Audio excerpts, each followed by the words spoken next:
Entonces, Juli, yo quiero que hoy nos enseñes a todos cuál es la fórmula o la manera de saber cuánto dinero necesito para poder vivir de mis inversiones, puntualmente la bolsa, porque esa es la inversión en la que yo vivo. O sea, Listo. necesito que de verdad confirmar si de verdad se puede vivir o no. Sí. Juli, ¿sí sabes por qué cuánto llevas invirtiendo en bolsa? 18 años. Ah, no, entonces, ¿y tú vives de las inversiones de bolsa? Sí, o sea, no del 100% porque estoy esperando que mi capital crezca más para que me mantenga pero en un momento de la vida, digamos, como ideal. Actualmente pues yo sigo trabajando y trabajo en muchas cosas y pues espero que la bolsa me mantenga cuando yo ya no quiera trabajar. ¿Y para cuándo más o menos? ¿Cuando tengas cuántos años o en cuánto tiempo? Pues mira, yo realmente me podría retirar en este momento, pero no podría, digamos, como retirarme con la vida que tengo actualmente. Ah, ok.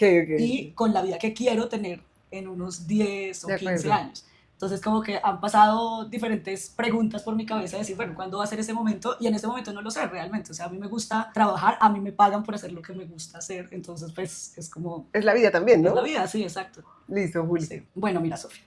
El tema de vivir de las inversiones es que cuando las personas piensan en la bolsa, en hacer trading, en invertir a largo plazo, suelen estar como pensando de una manera errónea respecto a la rentabilidad que pueden obtener y respecto a la facilidad que puedes conseguir. Entonces, lo primero es que todo el mundo puede invertir en bolsa, ¿sí? Sí. Pero para tú vivir de la bolsa tienes que verlo como un trabajo, como un proyecto, como un negocio, como cualquier cosa. Si tú vas a montar un negocio, sea cual sea, una panadería, si tú vas a comprar incluso finca raíz, pues usualmente lo que haces es tener un plan, ¿cierto? Decir, bueno, ¿cuánto me vale? ¿A cuánto tiempo voy a tener para pagarlo? ¿En cuánto tiempo me va a empezar a rentar? O sea, al final haces una estructura y digamos como un análisis del tiempo, de los riesgos, pero cuando las personas empiezan a invertir en bolsa no tienen esa misma estructura y usualmente no tienen la misma mentalidad. Y eso es muy raro porque sí lo hacen con otro tipo de negocios, pero no lo hacen con este, que suele ser más fácil desde el punto de vista operativo, pero que igual requiere como un paso a paso. Pero entonces, Juli, sí digamos que sí se necesita yo, antes de empezar, yo tengo un mito y es que yo creo que sí se necesitaría mucho capital para realmente uno poder llegar a vivir de eso. Pues ya no lo mostrarás, sí. Pero porque es verdad, yo antes creía que con $1,000 y eso era mucho, y con $1,000 uno realmente no está haciendo nada, no, ¿cierto? Eso es pensado ya, digamos, como a largo plazo, y te va a crecer y va a tener el interés compuesto, pero no vas a vivir con $1,000. No voy a vivir, ok. Entonces, mira, lo primero es que para vivir de cualquier negocio, o sea, no solo para la bolsa, necesitas 3 cosas: o tiempo, o dinero, o estrategia, ¿cierto? Okay. Si tienes 2 de esas 3, ya puedes empezar a hacer cosas, ¿sí? Si no tienes ninguno, pues tienes que pensar muy a largo plazo, o sea, tener el tiempo. Entonces, ahí es donde entran como los componentes de que si, por ejemplo, tú dices, ¿tú puedes vivir de la finca raíz? Sí, pero depende de cuánto tiempo quieras esperar, de qué capital tengas, porque si tú tienes 3,000 millones de pesos en finca raíz, pues vas a vivir de la finca raíz, se puede, ¿cierto? O tienes que tener una estrategia, digamos, como especial. Si tú haces Airbnb, si alquilas por partes, etcétera, pues va a ser mucho más fácil vivir de la finca raíz. Eso mismo es lo que hay que proyectar a que una persona con la bolsa también piense. Entonces, si tú tienes el tiempo, pero no tienes el capital, pues empiezas a hacerlo a largo plazo y llega un momento en el que vas a poder vivir de la bolsa. Okay. Si tú ya tienes el capital, pero no tienes el tiempo, tienes que tener una estrategia y es posible. Entonces, a lo que vamos a ir y lo que quiero mostrarte es cómo entender, digamos, como esos números directamente. Sí, yo quiero ver, porque eso también influye mucho en cuánto realmente debo invertir mensualmente, pues proporcional a mi capacidad económica, ¿no? Exacto. Ponerme un objetivo de cumplir cuánto dinero tengo que reunir. Tal cual, que mira que es justo lo que pasa con la finca raíz. Si yo te digo, tú quieres vivir de la finca raíz, ¿qué haces? Tú dices, bueno, pues voy me endeudo. Además de comprar. Pero entonces, por ejemplo, uno piensas como, yo voy a invertir $1,000,000 en finca raíz y voy a vivir de eso. No, ¿cierto? Sí, ok. Tú dices, bueno, voy a comprar un apartamento de 200, 500 millones que lo voy a alquilar. Un apartamento se alquila usualmente por el 0.5% del valor al mes, que eso es como lo estándar. Entonces tú dices, bueno, con un apartamento de 500 millones yo debería ganarme 2,5 millones de pesos al mes. Esa es una cuenta estándar en la industria, ¿cierto? Sin contar impuestos, sin contar que el apartamento puede estar desocupado, si se rompe un tubo, un montón de cosas, ¿cierto? Pero digamos que el cálculo básico es eso. Ese cálculo es el que vamos a aterrizar en la bolsa. Ok, bueno, vamos a empezar entonces a ver cómo es. Bueno, lo primero es que esta es la fórmula para vivir de las inversiones. ¿De cualquiera o solo de la bolsa? Esto aplica para cultivos de aguacates, wow, para lo que usted para quiera. bolsa, para lo que tú quieras. Legales. Entonces, legales e ilegales. Legales o ilegales, ojalá legales. Okay.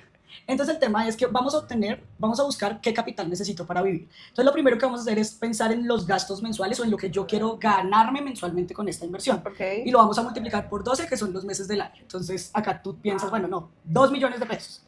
Y lo vamos a dividir en el rendimiento anual en decimales. Eso quiere decir que si yo puedo obtener el 12%, por ejemplo, vamos a poner 0,12. Esa es la rentabilidad que yo espero ganar Exacto. en mi Entonces, inversión. por ejemplo, en un CDT, en este momento se encuentran CDTs de 12%, de 13, si te va muy bien. Sí, sí, sí. Entonces podrías poner ahí 0,12 y vamos a hacerlo exactamente con ese valor.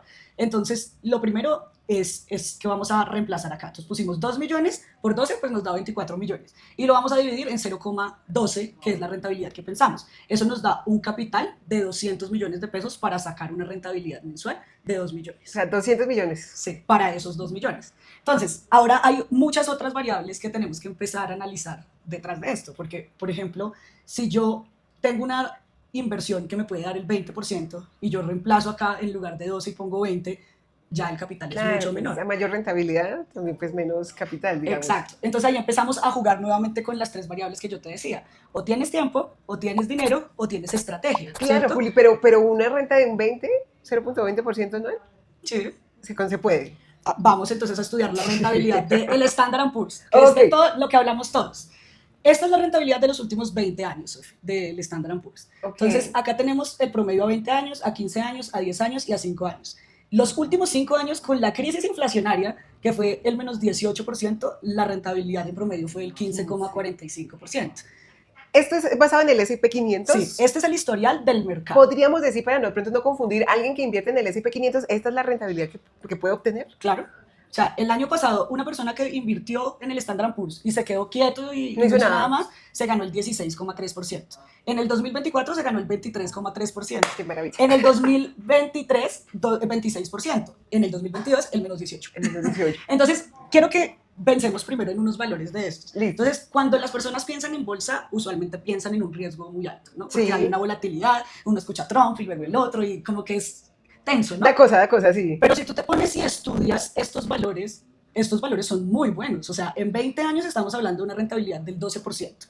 De 15 a 10 a 5 años tenemos una rentabilidad superior al 15%, Sofía. Esa es una gran rentabilidad. Sin hacer nada. Sin hacer nada, exacto. Y sin, digamos, algún costo adicional. Exacto. Entonces, algo que me parece a mí muy importante ver es que estos promedios, además, usualmente se le suma la valorización del dólar en Latinoamérica. Okay. Es decir, el año pasado el dólar se debilitó en todo el mundo y pues no podemos, digamos, como contar con eso este año porque seguramente va a seguir bajando, aunque ahorita corrige un poquito, Subió, pero sí. es muy poquito, ¿cierto? Ya. Pero en promedio, en los últimos 20 años, el dólar ha subido respecto a las monedas latinoamericanas en promedio un 5%. Eso es un montón de plata. Para nosotros, claro. Claro, si nosotros estamos pensando en una inversión de 5 a 10 a 15 años, pues a esta rentabilidad le tendrías que sumar ese 5% de invertir en dólares. Entonces, en este momento, hoy en el 2026, yo no contaría con eso porque además estamos en año electoral y hay demasiadas cosas, pero los años anteriores ha funcionado así. Y no solo para Colombia, para México, para Uruguay, para Chile, algunos más. De hecho, Colombia es una de las monedas que más se ha desvalorizado en el tiempo, pero en la mayoría de partes de Latinoamérica funciona así. Otro dato que me parece súper importante ver es que en 20 años, Sofi, han habido 3 años negativos. Okay. O sea, más del 70% del tiempo la bolsa está positiva. Y eso es un... Claro, pero la gente se queda con estos, exacto, con los negativos. ¿Qué es lo que pasa? Por ejemplo, un año como el 2026, el primer trimestre fue negativo. Okay. Entonces, fue 6% negativo. Pero ahorita ya viene repuntando. Lo que pasa es que el mercado se va moviendo a lo largo del año. En el 2025, el año pasado pasó lo mismo. El primer trimestre fue bajando. Entonces, cuando uno piensa en sacarle dinero a la bolsa mes a mes, tiene que tener un capital más grande, ¿cierto? Pero también tienes que tener una estrategia. Entonces, si lo piensas solo fundamentado en el Standard & Poor's, no es tan fácil o necesitas directamente ya tener un conocimiento mayor, que ahí es donde está el tercer factor. Entonces, ya hablamos del tiempo, ya hablamos del capital y el otro tema es la estrategia. Entonces, por ejemplo, nosotros en Investopi le apuntamos a hacer un 3% de rentabilidad mensual. ¡Wow! Eso es altísimo. Claro, pero es que nosotros nos dedicamos a eso. 100% eso a es un eso. portafolio al que nosotros le dedicamos 2 o 3 horas semanales. Okay, ¿cierto? sí. Entonces ahí ya depende y empiezan a jugar todos los factores de qué tiene por hacer la persona. Y es como, ¿qué quieres hacer tú? ¿Tienes el tiempo para hacerlo? Sí, puedes conseguir esos resultados. ¿No tienes el tiempo? Pues tienes que buscar estrategias que se acondicionen a lo que estás buscando. Okay. Y si no tienes el dinero, pues empezar a crear ese capital, que es lo que harías, por ejemplo, con la finca raíz. De acuerdo, Juli. Entonces, en este caso, Lo estás hablando solamente de, por ejemplo, para poder ir entendiendo, lo hablas desde un portafolio con varias acciones que componen el S&P, o hablas, por ejemplo, de un ETF, porque nosotros siempre hablamos como ETF, Sí. o sea, una persona que se compre un ETF también podría funcionar así mismo estos números, o cómo cambiaría de acción a ETF el impacto de la rentabilidad. No, si tú aprendes a invertir en acciones individuales o en otros instrumentos como las opciones sobre las acciones o diferentes cosas que casi que en los mercados financieros hay alternativas ilimitadas, pues puedes empezar a mejorar la rentabilidad.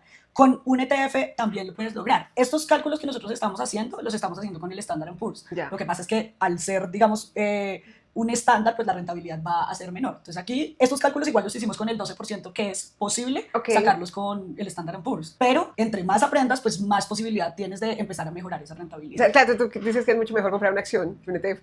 Mucho mejor si lo que estás buscando es Rentabilidad. pero no todo el mundo está buscando rentabilidad. Hay personas que están buscando consolidar un capital a largo plazo y eso está bien. Ese, por ejemplo, es mi caso, o sea, porque yo tampoco tengo el tiempo para dedicarlo, pero sí quiero que eso siga creciendo ahí constantemente. Que es completamente válido. Entonces, acá hay 3 tipos de perfiles, digamos, de personas. Uno, que nosotros le llamamos growth, que sería como tu escenario, ¿cierto? Que es una persona que cada cierto tiempo le va poniendo un dinero. No todos los meses juiciosa. Claro, no todo el mundo está juicioso. Pero digamos, todos los meses va poniendo ese capital para un día tener un capital muy grande. Con esa estrategia que lo haces a través de un ETF, puedes llegar a tener $200,000, $1 millón, dependiendo de lo que tú vayas poniendo, ¿cierto? Porque el interés compuesto funciona muy bien. Ahorita, si quieres, jugamos con la calculadora con eso. No, mejor dicho, hagámoslo. Vamos viendo, sí. Mira, yo uso esta calculadora de interés compuesto que es la de la SEC, que es la reguladora del mercado de Estados Unidos. Entonces, por ejemplo, en esta, una persona que invierta $500 mensuales a 15 años, o no sé si quieres hacerlo con otro valor. No, está bien. Sí. Con una tasa de interés del 12% que estamos diciendo que es un promedio. Ajá. Y acá le vamos a calcular, mira, en 15 años podría llegar a tener un capital de $226,000. Acá, en esta calculadora, por ejemplo, vemos que contribuciones totales, 90,500. Eso es lo que tú ahorraste. Lo que yo puse. Exacto. Y por efecto de interés compuesto, alcanzaste a los 226,000. O sea, son $130,000 de solo intereses. Que esto es lo que yo llamo una bola de nieve. Cuando tú estás endeudado, te bota una bola de nieve de intereses. Pero a favor del banco. A favor del banco. Cuando tú haces interés compuesto a través de una inversión, haces esa bola de nieve a favor tuyo. Entonces tú escoges para dónde quieres mandar la plata. De acuerdo. Que eso es ahí donde yo discuto de la finca raíz. Cuando tú compras un inmueble, tú le estás pagando los intereses al banco. Tú podrías estar generando esos intereses para ti. Entonces, ¿cuál crees entonces que es el miedo puntual de la gente? Si estamos viendo eso, pues uno diría, pues yo le voy a meter ahí más, en vez de pagar una cuota al banco de 2 millones de pesos, se la meto a mi cuenta de inversiones, le meto juicioso a mi ETF, bueno, defino el instrumento en el que voy a hacer, porque la gente no lo hace. Por desconocimiento, o sea, al final el miedo es desconocimiento. Sí. Cuando tú estudias, empiezas a tener confianza, como en todo. O sea, si tú vas y te subes a un carro y tú no sabes manejar y lo prendes, pues te da pánico, sí. ¿cierto? Si ya tomas de pronto unas clases y ya sabes cómo prenderlo, pues ya tienes menos miedo. Y si tú practicas, pues ya un día se te quita el miedo. Es exactamente lo mismo. Y yo hice acá, de hecho, este ejercicio. Pero te estabas hablando de los perfiles, del growth. Ah, sí, perdón. Eso. ¿Cuál es el otro? El growth es el que no tiene el capital, pero quiere crearlo, que es el que hicimos acá. Que entonces es una persona que todos los meses pone ese dinero juicioso. Luego viene uno que llamamos income, que es una persona que ya tiene el capital y quiere vivir de él. Entonces, en ese escenario, por ejemplo, podríamos hacer el ejercicio de una persona que ya tiene un apartamento de 500 millones de pesos, lo tiene alquilado en 2,5 millones más o menos. Entonces, acá podríamos decir, por ejemplo, que son $120,000, $130,000 mal contados, dependiendo del día que vean el video. Pero entonces acá, acá ya no, el ejercicio no es en años, sino es en, pues depende qué quieras lograr. Entonces, por ejemplo, si esta persona deja el capital a largo plazo, mira la curva como es, porque es que obviamente ya tenía un capital muy grande. Va apalancado de una vez. Va apalancado de una vez. Entonces, acá, en 15 años, esta persona podría llegar a tener $700,000. Pero mira que el primer año se ganó 15,000. Eso quiere decir que son 60 millones de pesos que la persona podría haber sacado mensualmente como si fuera la renta del apartamento, si quisiera hacerlo. Y yo, de hecho, acá hice este ejercicio que es de un portafolio real. Mira, y esto es una persona que saca todos los meses una cantidad de dinero dependiendo la TRM que cambia. O sea, Juli, alguien que ya tenga un capital considerable, porque también me ha pasado, Sofi, es que tengo tanta plata, o sea, podría ya de verdad generar un ingreso de la bolsa. Claro. O sea, es que al final, algo que a mí me parece fantástico de la bolsa es que tú pones tus reglas y tomas tus decisiones. Tú puedes poner el capital a largo plazo o puedes decidir sacarle retornos a ese capital. O sea, pero imagínate, Juli, que yo tengo un apartamento y lo vendí, tengo los 200 millones de pesos. Quiere decir que los meto en mi cuenta de inversión, al siguiente mes ya puedo empezar a sacar retornos, ¿sí es así como te estoy entendiendo? Sí, depende del mercado también. Y ahí es donde, digamos, empiezan a entrar unas variables. La bolsa es una inversión variable, ¿cierto? De renta variable. De renta variable. No todos los meses le va bien. Entonces, de acuerdo. O no todos los meses son iguales. Hay unos meses muy buenos, unos meses muy malos. Digamos que podríamos compararlo más como con un negocio tradicional. Entonces, si tú pones una panadería, el primer mes puedes vivir de la panadería. Yo diría que no. O sea, no lo sabemos, porque digamos que tienes que vender 100 panes. ¿Vas a vender los 100 panes? No sé. Lo sabes, ¿cierto? Bueno, sí, no sé. Pero entonces ahí empiezan a entrar esas variables. Y es igual que la finca raíz. Si tú te compras hoy un apartamento y lo pones a arrendar, ¿puedes vivir el primer mes de la renta del apartamento? Es como, si lo arriendas, sí, pero si no lo arriendas, pues no. Exacto, pasa lo mismo con la bolsa. Entonces, por ejemplo, mira este portafolio. Esto es el 2025 de un portafolio real. Entonces, por ejemplo, él en enero tuvo rentabilidad, en febrero tuvo rentabilidad, pero en marzo le cayó la bolsa. Pero entonces mira qué pasa acá. Él le está sacando, la primera vez que le sacó fueron 1.287. Arrancó con $51, que eran 200 millones de pesos en ese momento. Y mira que el capital va evolucionando a lo largo del año. Entonces, acá, por ejemplo, tenía 53.000, 53.800, pero hay meses que, por ejemplo, en marzo llegó a tener menos de lo que inició, porque venía de 3 meses negativos que él estaba sacando todos los meses. Claro. Entonces, acá, más allá de tener una rentabilidad como fija, pues tienes que ser consciente que van a haber momentos que son mejores y peores. Entonces, acá, por ejemplo, este mes, porque acá está año y medio, en abril sacó un 11% de rentabilidad en un mes, pero después de 3 meses está perdiendo. Ya. Entonces, mira, fue $4.000, retiró. Retiró $4.000. ¿Por qué hizo eso? Mira, y acá es donde uno empieza a jugar con muchas variables. Él empezó invirtiendo a una TRM 3.885.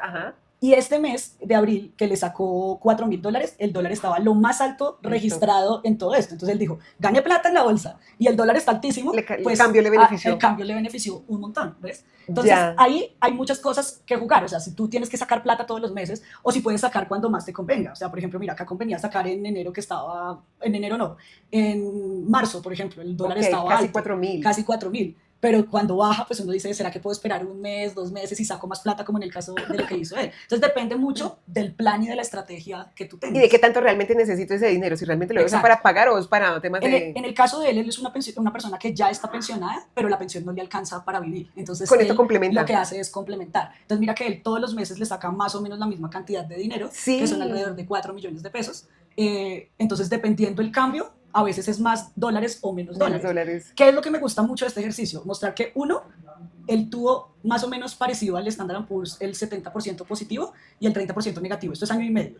En este primer semestre del año pasado tuvo 3 meses negativos. Y lo que quiero mostrarle a la gente con esto es que obviamente no es perfecto y es como un negocio. Tú tienes que asumir días buenos o días malos, ¿ves? Yeah. Y que eventualmente él no se le ha desgastado su capital. Mira que él arrancó con $51.000 y a este momento de este ejercicio llevaba los mismos $51.000, pero había retirado bastante dinero. Esta es la tabla. Esto es año y medio. Él arrancó con $51.000, 51.480, que eran 200. Y al final tenía 54.585, que eran 224. Pero le retiró $21.928, sumando todos los retiros, que son 92 millones de pesos. O sea, pero también yo digo, le fue muy bien. Claro, le fue muy bien. Esto es un cálculo de año y medio. Él al año le sacó alrededor de un 28% de rentabilidad, que no es tan diferente a lo que hizo el Standard & Poor's. O sea, le sacó como unos 3 puntos más que el Standard & Poor's. Y en este caso, que eso no aplica para el 2025 porque el dólar ha venido bajando, él tuvo una rentabilidad adicional por el tema del dólar. ¿Cómo era el portafolio de él, de esa persona que me estás contando, este caso que ha logrado retirar esto todos los meses? ¿En qué invertía su portafolio, qué se componía? Él invierte, tiene una parte que es en el Standard & Poor's, que nosotros lo llamamos como un colchón, que es, digamos, como la base del mercado, y tiene acciones individuales de tecnología, laboratorios. ¿Y él cómo hace? ¿Es que las deja ahí quietas o está comprando y vendiendo esas acciones? Las está comprando y vendiendo, pero a largo plazo, o sea, no todos los días, sino que las compra y va por un retorno de un 15%. Entonces, escoge una acción que en semanas o meses alcancen ese 15%. Cuando llega al 15%, la cierra y vuelve a distribuir el capital dependiendo de lo que vea en el mercado. O sea, pero tiene que estar pendiente para ver que llegue al precio al que quería para poder vender y retirar. Esto es un portafolio más activo, es una persona que tiene que estar por lo menos 1 o 2 horas a la semana, por ejemplo. Revisando. Sí. ¿Cómo es el tema de, por ejemplo, retira directamente del broker y va haciendo así? ¿Eso no le genera algún costo adicional o normal? Claro, como en todo, retirar del broker vale $25. Ok. Entonces, pues ese es su costo. Es su costo. Tiene que jugar con la TRM como vimos, pues dependiendo. Hay veces que uno necesita plata hoy. Ya, me toca hoy pagar algo. y pues tú dices, el dólar está bajito, pero pues me toca, o sea, si te toca, ¿no? Pero Sí. hay otras veces que puedes esperar o que ves que subió, por ejemplo, esta semana que ha subido el dólar, Sí. pues yo dije, voy a retirar más para saber Aprovechar. cuánto, pues para saber, digamos, y tener como certeza de cuánto traigo y cuánto voy a... Vale la pena. Pero Juli, entonces en este caso que mira, estamos viendo que alcanza una rentabilidad de un 48%, que eso es, wow, anual, ¿no? Acá está en 18 meses. A este es año y 18, medio. total, listo, Sí. 18 O meses. sea, fue el 24% en un año. Es que aquí lo hicimos en 18 meses, mira que está de enero a diciembre y de enero a junio. Ya. Lo hicimos así para ver, por ejemplo, la concentración de de meses malos que hubo acá al principio. Esta persona, ¿qué tanta experiencia o qué tanto conocimiento necesita para poder lograr estos números? O sea, Él en específico tiene ya 4 años de experiencia con la bolsa. Wow. Y te voy a contar cómo ha sido como su proceso. El primer año empezó a invertir en el Standard & Poor's, poquita plata, digamos como unos $1.000. probando, a ver, sí. Ese primer año pues sacó una rentabilidad como del 15%. El siguiente año dijo, eso estuvo bueno, voy a ponerle un poquito más de plata y agrandó la cuenta. Y el siguiente año dijo, no, ya tengo que aprender y ponerme serio porque esto es lo que más rentabilidad me está dando de todas las cosas que hago. Entonces cogió un capital que tenía de finca raíz, que de hecho él tenía 2 apartamentos en Zipaquirá y eso había sido una galleta, esos apartamentos. Hijo O sea, de duró pucha. casi un año sin alquilar uno, el otro necesitó un montón de arreglos y al final él dijo, bueno, voy a venderlos y pongo la plata acá. Y empezó a hacerlo de manera pasiva. El primer año, digamos, con el capital grande, o sea, solo con el Standard & Poor's. Y Ya. luego ya empezó a trabajarle al tema de acciones. ¿Tú O crees, sea, de hecho, Juli? él ya está arrancando el 5.º año. Tú sabes que yo no soy experta en eso, pero sí soy muy juiciosa y disciplinada y espero me funcione esa estrategia en la bolsa, de que yo pueda también de pronto llegar a crecer así comprando, pero con mis ETFs. Es más, te animas y te muestro los ETFs que tengo y tú me das tu opinión real y sin que se suene a recomendación de inversión ni nada. No, de Pero una. tú me dices, Sofi, me parece que esto está bien, de pronto esto no, porque estos son los que yo tengo y esa es la con los que yo estoy jugando pues ahorita. Sí. Mira, A ver. o sea, de hecho lo que hicimos ahorita en la calculadora, tú te das cuenta que igual en una inversión pasiva el capital también está Ahí está. creciendo. Entonces ahí depende mucho del perfil. Tú vas a llegar un día, Sofi, que vas a tener la suficiente cantidad de plata y digas, oiga, ¿y si me dedico a vivir de la bolsa? O sea, si tú ya tienes, por ejemplo, $200.000 en tu portafolio, tú dices, ¿de ahí cuánto puedo sacar? Entonces empiezas a hacer las cuentas y dices, bueno, pues por lo menos saquémosle $1.000. Y con $1.000 capaz que no puedes vivir, pero ya te paga... No, ya me está es un Exacto, ingreso exacto, adicional. tal cual. Bueno, pucha, bueno, entonces mira, Juli, yo aquí tengo esto. Esto es lo que yo programo automáticamente para que todos los meses se compren, Convención, Sofi. ¿sí? Te ha ido Entonces, muy bien. estoy en verde. Ah, pero bueno, Súper en pero porque el mercado también estaba Sí, muy claro. bonito. ¿De ¿Sí? cuánto tiempo es el...? Yo llevo con este como un año. Pero mira, entonces yo tengo un ETF de oro, Sí, que es una réplica del oro. Tengo un ETF puntual de China. sí, Tengo un ETF que replica Latinoamérica. sí. El ETF del S&P 500 que no podía faltar. Y este es de mercados emergentes, varios Sí, países que emergentes. le está yendo India, muy bien. Brasil, que le está yendo muy bien. Esto no es una No. recomendación No. y además hay algo que es muy importante y es que las inversiones pues también tienen un potencial, digamos, personal desde lo que Sí, tú lo que uno crees cree. y no, ¿cierto? acuerdo, y no sí. quiere decir que estés equivocada o yo esté equivocada o que sea correcto lo que uno dice, sino que también hay un tema muy personal ahí, ¿cierto? Entonces, por ejemplo, a mí, yo lo que veo es, tienes más plata en China que en el Standard & Poor's. Pero porque lo Porque empecé a creció. cambiar. Porque creció también bastante. Pues también, Juli, uno lo hace por todo lo que escucha de Sí. lo de los ciclos emergentes que Sí. vienen creciendo. Entonces dije, bueno, y como el S&P ha crecido tanto, yo dije, pues Sí. también es verdad, es que está en un tope que ¿qué Total. más tanto puede crecer? Sí.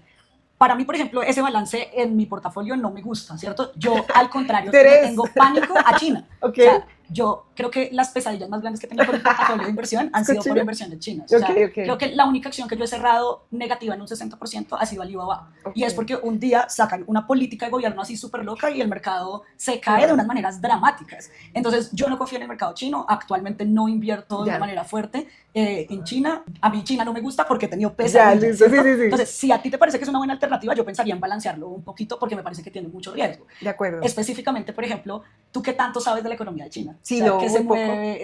Uno usualmente sabe más de la economía de Estados Unidos. De acuerdo. ¿Quién es el presidente? ¿Qué está pasando? Las ¿Está peleando empresas, con esto? todo. Las empresas. Con China no es tan claro. De acuerdo. ¿ves? Entonces, esa es una de las razones. El tema de emergentes, le cogiste todo el ciclo y Sí. está muy bien. O sea, realmente de lo que yo veo ahí, personalmente, pues yo no invierto tanto en bolsa colombiana, porque mi core es la bolsa de Estados Unidos, porque es lo que sé hacer, lo que conozco, conozco. de lo que me gusta. Yo tengo inversiones en bolsa colombiana, pero son un porcentaje muy pequeño de mi capital. Lo único que, digamos, como que no me gusta, pero lo que te digo es una cosa más personal, es el tema de China. China. De resto, muy bien, y de hecho tienes muy bien, ¿Ves, muy ves, buena rentabilidad. ¿Ves alguna recomendación que tuviera Sofi? Creería que esto te caería bien para el portafolio para que lo mantengas a largo plazo, ya sabiendo que yo Sí. no hago movimientos al corto, sino como por tenerla para crecimiento. No, yo Yo lo veo muy bien realmente. O sea, lo único que no me gusta de China. Ya vimos que no. Yo bajaría bastante la exposición. Sí, en y le cambié porque aumenté más hacia China, que Sí. al S&P le bajé. Claro, eso hay que, digamos, verlo desde la perspectiva de China tiene un potencial de crecimiento interesante, pero también tiene un riesgo mucho más Claro. alto estructural desde el punto de vista que si cambian cualquier política, ellos, por ejemplo, pelean mucho con el tema de los monopolios. Entonces, sacan una norma de estas y... Pero es que por eso a mí me gusta el ETF, ¿ves? Sí. Porque yo siento que si me impacta, no me impacta lo de una empresa Claro, que haga pero algo. si tienes una muy buena parte Sí, del portafolio ya ahí, empieza a pesar. entonces no necesariamente es no China, pero menos China. Entonces, Juli, necesito ser juiciosa más con los $500 mensuales para completar mis 200, ¿cómo fue el cálculo? Pues depende de tu meta. O sea, acá, por ejemplo, lo hablamos con 200 millones de pesos. Hicimos los $500 para llegar a $200.000. Acá estamos hablando de dólares. $200.000 en 15 años. En con 15 años voy a $500. reunir.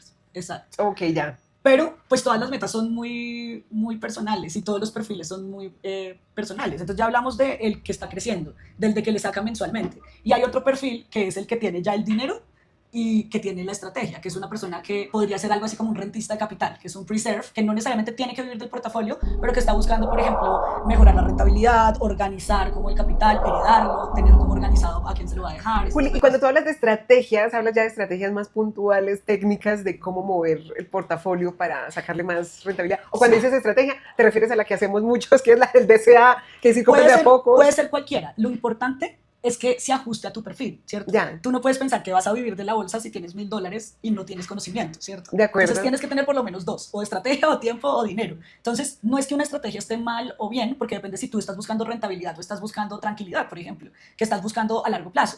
Pero sí es tener un enfoque y tener una claridad respecto a lo que quieres lograr. Entonces, volviendo, digamos, como al tema de la finca raíz, que lo digo mucho porque es fácil de entender. Si tú quieres vivir de la finca raíz, ¿qué haces? Decir, bueno, pues voy a comprar un apartamento. Sí. ¿Qué necesito? Una cuota inicial. ¿De cuánto es? Del 30%. ¿Cuánto tengo que pagar mensual? Bueno, pues si quiero algo de esta plata, pues necesito una cuota de tanto. Te proyectas y dices, ¿en cuánto lo voy a pagar? En 15 años. Entonces tú empiezas juicioso a hacerlo así. Eso es una estrategia, ¿cierto? Ya. ¿Qué más estrategias hay en la finca raíz? Tú pusiste el crédito a 15 años, pero si tú aumentas la cuota que pagas mensualmente, pues vas a pagar el apartamento más rápido. Es exactamente lo mismo acá. Entonces tú dices, yo necesito para vivir de la bolsa $200.000, por ejemplo, ya haciendo el cálculo que hicimos ahorita. Entonces tú dices, ¿en cuánto tiempo voy a llegar a esos 200.000? Pues hagamos las cuentas. Entonces, por ejemplo, esta calculadora a mí me gusta mucho porque empiezas aquí a jugar. Y es como, acá ya dijimos que vamos a llegar a los $200.000 en 15 años, ¿cierto? Pero, entonces yo puedo empezar aquí a jugar con las variables. ¿Qué pasa si en lugar de un 12 empiezo a estudiar para tener mayor rentabilidad? Entonces, por ejemplo, si empiezo a escoger buenas acciones, si aprendo de pronto a hacer estrategias de más corto plazo, pueda llegar a un 20%. Entonces, un 20% no es tan loco. El año pasado fue el 16%, el 2024 fue el 23%, solo del Standard & Poor's. Okay. Entonces, un 20% no es tampoco como que... Imposible, como lo vemos mucho. Entonces, si tú sacas acá el cálculo, mira, ya a 15 años es el doble del dinero. O sea que acá, mira, para llegar a $200.000 con 20% de rentabilidad, necesitaríamos 11 años. O sea, redujimos 4 años por sacar el 20% de rentabilidad. Okay. Entonces, acá es donde tú empiezas a proyectarte y a entender. Entonces, tú dices, bueno, no, pero ¿qué más puedo hacer? Pues no le meta 500, sino métale más. 700. Siento que te alcanza. Y ahí es como en la finca raíz. Tú dices, bueno, la cuota del apartamento me vale 2 millones. Pues si yo le meto 3, voy a pagar no menos. Pues lo mismo. Sales rápido, sí. Entonces acá, mira, entonces aquí ya los números empiezan a hacer. Cambian, sí. Mira, acá llegamos a los 200.000 entre el año 9 y 10. Entonces redujimos otra vez. No tanto, redujimos un año con $200 adicionales. Imagínate. Entonces, pero es empezar a jugar y a proyectar un poquito con eso. Y pues si lo pensamos además en el tema de que son dólares respecto a pesos, pues usualmente también vamos a tener una ayudita. Claro, porque aquí que lo estamos viendo en el largo plazo, mira la calculadora, imagínate cuánto estará el dólar en 10 años. Exacto. O sea, claro. Bueno, sí, no me atrevo a decir números, pero hemos visto, yo recuerdo y siempre lo digo, Betty, recuerdo cuando la película de Betty estaba en los $2.000, en 2.000 pesos. Exacto. Y mira, ya, pues ya lo ha duplicado en cierta forma, pero la gente todavía no cree en eso, ¿no? Exacto. O sea, y básicamente todos estos números, Sofi, si te das cuenta, son muy realistas. Lo que pasa es que hay que sentarse a estudiar. Esta tablita, por ejemplo, que yo te mostré acá, que es esta, pues es la tablita que uno baja de TradingView o de Yahoo Finance, en donde miras cuánto ganó el mercado al año. Entonces esto ya te da una probabilidad, como una vista, porque tú dices, güey, madre, imagínate que nos toque un año como el 2013 del 32%. ¿Cuánto te acerca eso a la meta? Me avanza. Exacto, te avanza. Y entonces uno dice, no, pero es que pierdo. Mira, en 20 años, 3 años han sido negativos. Entonces es como que no es algo que yo te esté diciendo como basado en mis resultados o en algo excepcional, sino es algo que estamos hablando respecto al Con mercado. lo que está pasando realmente. Uy, fue mucha. Juli, si alguien quisiera aprender más de ti, cómo entender estas clases, tú haces algo así para poder aprender más. Porque creo que eso es lo que nos hace falta entender y eso nos hace perder más el miedo para poder invertir y ser más constante con nuestros portafolios. Sí, al final el mensaje es ese, Sofi. Mira, pues lo primero es que nos pueden buscar en Somos Investopi, que es mi empresa. El año pasado cumplimos 10 años. Yo llevo 18 años invirtiendo. Imagínate. Tenemos más de 300.000 estudiantes en Latinoamérica. Y parte, digamos, de lo que nosotros hacemos es que no tenemos un curso en donde tú entras y lo haces solo, sino hacemos mentorías dependiendo del perfil. O sea, mira que todo lo que dijimos en esta clase es que todo depende. Depende el tiempo, depende la plata, depende lo que quieras lograr. Entonces lo que nosotros hacemos es hablar con cada persona y entender qué tiene, porque el riesgo igual no puede funcionar. No es lo mismo una persona que tiene 20 años a una que tiene 60, una que tiene hijos a otra que no quiere tener hijos, una que quiere gastarse la plata viajando a otra que tiene que pagar la universidad. O sea, es como ¿Verdad? cambian, ¿sí? Sí. Entonces lo que nosotros hacemos es enseñarle a cada persona lo que necesita en ese momento y tener el criterio para que vaya avanzando. Pero es como un acompañamiento. Sí. Entonces yo te digo, mira, hoy voy así, que, no, haz esto, haz este ajuste, haz este cambio. No, nosotros no les podemos decir en qué invertir, porque eso es una asesoría financiera, Ya. ¿cierto? Lo que nosotros hacemos es enseñarte a ti las herramientas para que tú mismo tomes las decisiones, pero pues tenemos un grupo de 15 profesionales que están acá y que podemos ir viendo y analizando y comentando lo que está pasando. No solo nosotros, tenemos también grupos de estudiantes en donde alguien dice, oigan, encontré una acción, se llama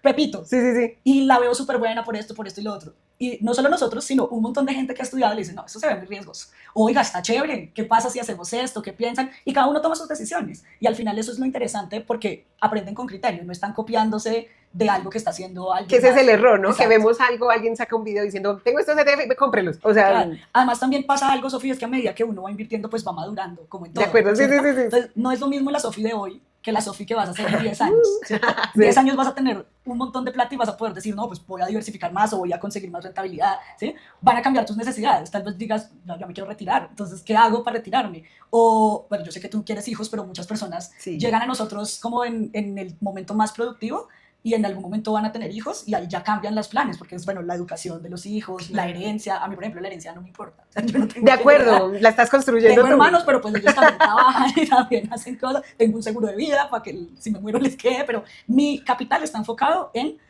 que cuando yo decida retirarme, que no sé cuándo va a ser, pueda vivir como yo quiera. O sea, en Mónaco, mentira, de Mónaco no me gusta. No sé en dónde. Pero poder elegir. He cambiado de antes decía que en Nueva York, y ahora digo que pereza en Nueva York. Pero creo que eso es lo que te da a la larga el dinero, ¿ves? El haberlo trabajado, acumulado, te da la posibilidad de elegir qué es lo que quieres, sobre todo para cuando ya seamos personas mayores, claro. que las condiciones ya cambian y uno quiere lo mejor, ¿no? Claro, y uno cambia mucho. O sea, si yo me pongo a pensar, yo hace unos 8 años soñaba con vivir en Nueva York, oiga, una flojera horrible, a mí me encanta Colombia. O sea, bueno, Colombia es barato, la comida es rica, la gente chévere. Entonces, como, ¿para qué se va a ir uno? Juli, en estos números se me olvidó preguntarte, que eso es algo que siempre me preguntan, ¿está incluido en estas rentabilidades que nos muestras del S&P el tema, no sé, de dividendos, ahí cómo influye? Sí. Por ejemplo, cuando compro un ETF, sabemos que ganamos por valorización y dividendo. ¿Ese cómo lo deberíamos? Porque también es un ingreso adicional que uno va generando, ¿no? ¿O no ahí está incluido, claro, porque es la rentabilidad total. Pero no es algo que nosotros tengamos en la mente. O sea, nosotros invertimos pensando en la rentabilidad que genera el activo. Si tiene dividendos, bien, es como un plus, pero no es algo que yo diga, voy a invertir en esto porque tiene dividendos. No es lo más importante. No es lo más importante. Pero igual sí suma un poco, creo yo, ¿no? Te da un poquitico ahí dependiendo. Pues creo que eso también hace parte del interés compuesto, esos dividendos que se van sumando y se van acumulando poco a poco. Sí, pero entonces en la estrategia, digamos, que yo uso, yo no me fijo tanto en el tema de los dividendos. No es importante. No, válido. Para mí. O sea, si tienes bien, si no, exacto. Bueno. Juli, no, muchas gracias. Creo que quedamos para revisar ya a detalle el ejercicio que hiciste al principio, calcular ese número es algo que cualquier persona debería saber. Entonces, de verdad, te agradezco montones que nos hayas enseñado y que nos hayas ayudado a reducir los índices de excelencia financiera, aunque sea un poquitico. No, gracias a ti, Sofi. Yo creo que uno tiene que partir de entender ese número. De ese número. Yo no lo sabía. Incluso con lo más básico, o sea, no necesariamente con lo que te gastas hoy.